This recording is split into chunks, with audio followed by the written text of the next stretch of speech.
Hello students, हम पढ़ रहे हैं हमारा सिविक्स का लेसन वर्किंग इंस्टीट्यूशन और आज हम पढ़ेंगे 4.3 पॉलिटिकल एग्जीक्यूटिव्स। तो इसके अंदर क्या बताया गया है, do you remember the story of the office memorandum with which we started this chapter. क्या तुम्हें वो याद है कि जो स्टार्टिंग में हमने ऑफिस मेमोरेंडम के बारे में जो स्टोरी पढ़नी शुरुआत की थी। We found out that the person who signed the document did not take this decision। हम क्या पता चलता है कि जिसने उस डॉक्यूमेंट पे साइन किया था उसने उस डिसीजन को नहीं लिया था। He was only executing the policy decision taken by someone else।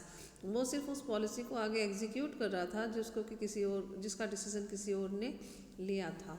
We noted the role of the prime minister in taking that decision. हमने ये भी नोट किया था कि प्राइम मिनिस्टर का क्या रोल था उस डिसीजन को लेने के लिए।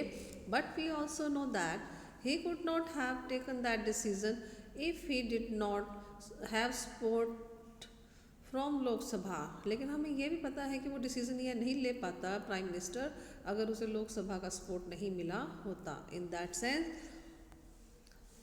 He was only executing the wishes of the parliament. इस प्रकार से हम देखते हैं कि वो सिर्फ पार्लियामेंट की जो इच्छा थी उसे ही आगे एग्जीक्यूट कर रहे हैं। Thus at different level of any government we find functionaries who take day to day decision but do not exercise supreme power on the behalf of the people. इस प्रकार से हम देखते हैं अलग अलग जो लेवल हैं गवर्नमेंट के वहाँ पर अलग अलग फंक्शनरीज़ हैं, मतलब फंक्शनरीज जो काम करने वाली ऑर्गेनाइजेशंस हैं या व्यक्ति हैं जो कि डे टू डे के हर रोज़ के जो डिसीजंस हैं उन्हें लेते हैं, लेकिन उनके पास सुप्रीम पावर नहीं है। किसके बिहार पर? लोगों के बिहार पर। क्योंकि अब वो ऐसा नहीं कि अपनी मन मर्जी कर सकें, ऐसा बिल्कुल भी नहीं है। All those functionaries are not collectively known as the executive. अब ये जो काम करने वाले हैं इन्हें ही अगर इकट्ठा कर दिया जाए तो इन्हें इकट्ठा हम क्या कह देते हैं? एग्जीक्यूटिव्स कहते हैं। They are called executives. इन्हें एग्जीक्यूटिव इसलिए कहा जाता है because they are in charge of execution of the policies of the government. क्योंकि ये लोग इंचार्ज होते हैं उन पॉलिसीज़ को एग्जीक्यूट मतलब लागू करने के लिए जो कि गवर्नमेंट की बनाई हुई होती हैं। दस when we talk about the government we usually means the executives। इसलिए जब भी हम गवर्नमेंट की बात करते हैं तो हमारा अर्थ क्या होता है? एग्जीक्यूटिव से ही होता है।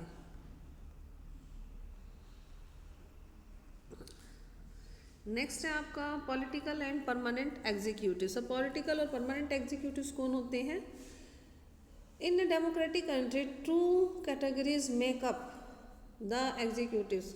अब डेमोक्रेटिक जो भी कंट्री होगा उसके अंदर दो प्रकार के जो हैं एग्जीक्यूटिव्स होते हैं। One that is elected by the people for a specific period is called political executives. अब यहाँ पे सबसे पहले पॉलिटिकल एग्जीक्यूटिव की आपको डेफिनेशन दी गई है। कौन होते हैं ये लोग? वो होते हैं जिन्हें कि लोगों के द्वारा एक स्पेसिफिक टाइम पीरियड के लिए चुना जाता है, इन्हें कहा जाता है political executives. Political leaders who take the big decision. अब जो पॉलिटिकल लीडर्स हैं जो बड़े बड़े डिसीजन लेते हैं, फॉल इन दिस कैटेगरी, वो इसी कैटेगरी के अंदर आते हैं। ये तो था आपका पॉलिटिकल एग्जीक्यूटिव। अब नेक्स्ट क्या है? In the second category people are appointed on a long term basis. अब लोगों को अपॉइंट किया जाता है लंबे समय के लिए, मतलब जब तक वो रिटायर नहीं हो जाते तब तक उनको अपनी सेवाएं देनी होती हैं। This is called the permanent executive और सिविल सर्विसेज। इसे कहा जाता है परमानेंट एग्जीक्यूटिव या फिर सिविल सर्विसेज का नाम दिया जाता है। Persons working in civil services, जो लोग सिविल सर्विसेज में काम करते हैं, और कॉल्ड सिविल सर्वेंट्स, उन्हें सिविल सर्वेंट कहा जाता है। They remain in offices even when the ruling party changes. वो अपने ऑफिस उनके बने रहते हैं, मतलब उनको हटाया नहीं जा सकता, या हटते नहीं हैं जब बेशक से रूलिंग पार्टी भले ही चेंज हो जाए। रूलिंग पार्टी कौन भाई? जो भी गवर्नमेंट में है, बेशक गवर्नमेंट चेंज होती रहे, लीडर्स चेंज होते रहते हैं, लेकिन ये लोग चेंज नहीं होते। These officer work under political executives and assist them in carrying out the day to day administration. अब ये जो ऑफिसर्स हैं ये काम करते हैं पॉलिटिकल एग्जीक्यूटिव। पॉलिटिकल एग्जीक्यूटिव कौन भाई, जो लीडर हैं जिनको हम चुनते हैं, उनके अंडर काम करते हैं, उनको असिस्ट करते हैं और उनका डे टू डे जो हर रोज़ का जो एडमिनिस्ट्रेशन किस प्रकार से चलाना है उसमें वो हेल्प करते हैं। Can you recall the role of public political and non political executive in the case of the office memorandum? क्या तुम समझ सकते हो कि जो ऑफिस मेमोरेंडम था उसमें जो है पॉलिटिकल एग्जीक्यूटिव और परमानेंट एग्जीक्यूटिव का क्या रोल रहा है? यू माइट आस्क, तुम पूछ सकते हो why does the political executive have more power? अब तुम अगर ये क्वेश्चन पूछना चाहते हो कि ये जो पॉलिटिकल एग्जीक्यूटिव हैं, जो लीडर होते हैं, इनके पास पावर ज़्यादा क्यों होती है? Why is the minister more powerful than the civil servants? ये जो सिविल सर्वेंट्स के मुकाबले में जो मिनिस्टर्स हैं ये क्यों ज़्यादा पावरफुल होते हैं? The civil servant is usually more educated. जो सिविल सर्वेंट्स हैं वो ज़्यादातर क्या होते हैं, ज़्यादा पढ़े लिखे होते हैं, एजुकेटेड होते हैं और एक्सपर्ट होते एक्सपर्ट नॉलेज होती है उनके पास अपना जो भी वो काम कर रहे होते हैं। The advisers working in finance ministry know more about economic than the finance minister. जो एडवाइज़र होता है, जो कि फाइनेंस मिनिस्ट्री के अंदर जो काम कर रहा है, वहाँ पे जो फाइनेंस मिनिस्ट्री में जो एडवाइज़र होता है उसे ज़्यादा नॉलेज होती है किसकी बजाय कि फाइनेंस मिनिस्टर के बजाय। Sometime the ministers may know very little about the technical matter. कई बार जो टेक्निकल मैटर होते हैं उनके बारे में मिनिस्टर्स को बहुत ही कम नॉलेज होती है। That come under their ministry. जो उनकी मिनिस्ट्री के अंदर जो टेक्निकल मैटर्स हैं उनकी नॉलेज ही नहीं होती, उनको बहुत कम नॉलेज होती है। This could easily happen in ministries like defence. ऐसा सभी मिनिस्ट्रीज में हो सकता है, जैसे कि डिफेंस की मिनिस्ट्री में हो सकता है, industry, health, science and technology, mines etcetera. Why should the ministers have the final से?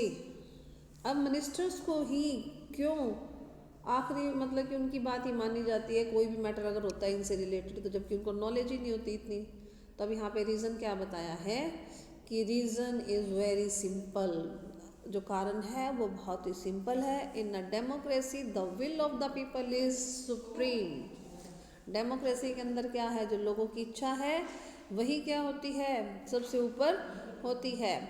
Minister is an elected representative of the people. अब जो मिनिस्टर है ये क्या होते हैं, लोगों के चुने हुए रिप्रेजेंटेटिव्स होते हैं। And thus empower to exercise the will of the people on their behalf. और लोगों की बिहाफ पर ही ये सारी पावर इनके हाथ में होती है। She is finally answerable to the people for all the consequences of her decision. जो भी डिसीजन वो लेता है उसके लिए वो आंसरेबल होता है, जवाबदेह उसकी होती है।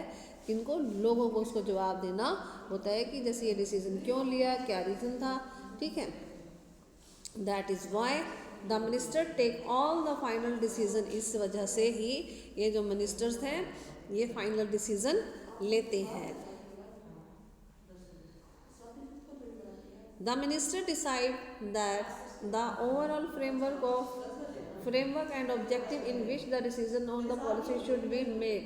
अब जो मिनिस्टर है ये सारा फ्रेम मतलब जितना क्या क्या उद्देश्य है, कोई भी अगर काम करना है, कोई भी डिसीजन लेना है, कोई भी पॉलिसी बनानी है, तो उसके लिए पूरा फ्रेमवर्क क्या है, क्या उद्देश्य है उस पॉलिसी के, तो ये सारा कौन डिसाइड करता है? मिनिस्टर ही डिसाइड करता है। The minister is not expected to be an expert in the matter of her ministry. अब ये मिनिस्टर से हम नहीं उम्मीद करते कि वो एक्सपर्ट ही हो। जो भी मैटर है, जिस भी मैटर की उसके पास मिनिस्ट्री है, तो ज़रूरी नहीं है कि उसमें एक्सपर्ट हो। The minister take the advice of the expert on all technical matters. अब जो मिनिस्टर है वो एक्सपर्ट्स की एडवाइस लेता है जितने भी टेक्निकल मैटर्स होते हैं उन पर। But very often experts have different opinions और place before her more than one option. और बहुत ही कम, ज़्यादातर क्या होता है कि जो एक्सपर्ट्स हैं वो डिफरेंट ओपिनियन उसके आगे रखते हैं और बजाय कि एक ओपिनियन के। ठीक है, depending on what he overall objective is. The minister decide. अब भाई क्या उद्देश्य है, अब देखो अलग अलग को बुला लिया, भाई हाँ बताओ ये पॉलिसी बना रहे हैं, इसका क्या नतीजा निकलेगा, क्या फ़ायदा होगा, क्या नुकसान होगा, तो सब अपने अपने ओपिनियन उसके आगे रख देते, तो कई ओपिनियन उसके आगे आ गए मिनिस्टर के आगे। तो अब मिनिस्टर ये देखता है कि इस पॉलिसी को बनाने का ये ऑब्जेक्टिव है, तो फिर मिनिस्टर क्या करता है, अपने विवेक से उस पॉलिसी के बारे में डिसीजन जो है वो लेता है।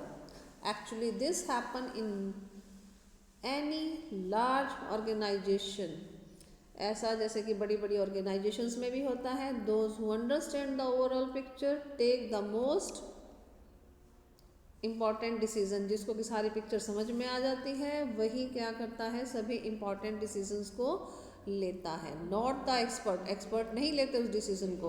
The expert can tell the route, रास्ता बता सकते हैं expert, but someone with the large view decide the destination. लेकिन अब डेस्टिनेशन पर कैसे पहुंचना है वो कोई एक बड़ा ही डिसाइड करता है, वे किस प्रकार से पहुंचा जाए। In the democracy elected minister perform this role, और डेमोक्रेसी के अंदर ये जो मिनिस्टर्स हैं ये इस रोल को प्ले करते हैं। तो आज के लिए ये टॉपिक इतना ही, इसको अच्छे से लर्न कर लेना। Thank you.